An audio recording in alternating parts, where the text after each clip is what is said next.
Kung bugnaw ang panahon, rami kay ihigop og init nga sabaw nga pusan og gagmayng siling kudikot.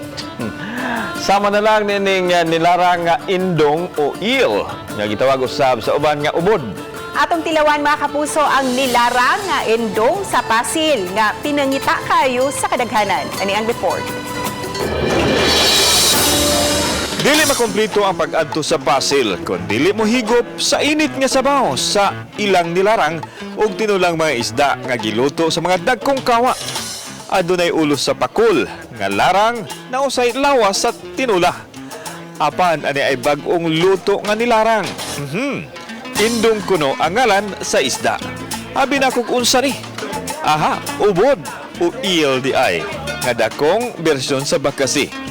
Kumplito sikado sa mga lamas nga way tihik-tihik aron mulami gyud.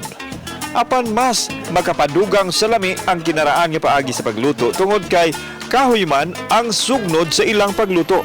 Oh, kinaraan tradisyonal nga pagluto, kahoy. Kahoy. Ano man sila sa kahoy yung murag kapalami? Kanang aroma, ang iyang aroma sa kahoy nga ang init sad nindot pud ang init. Human sa pipila ka gutlo, tilaw na mga pre. So mo ni ilang linarang indong o ubod. Dagko nis ba kasi? Matod pa pagya diri. Sa bawat pa lang, sudan na. So perfect para sa ani. Mais.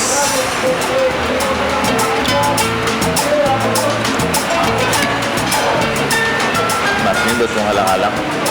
In fairness, humok ug wa kay matimahuan nga langsa. Lami siya. Usa ni sa gibalik-balikan sa mga suki. Lami yan, lami.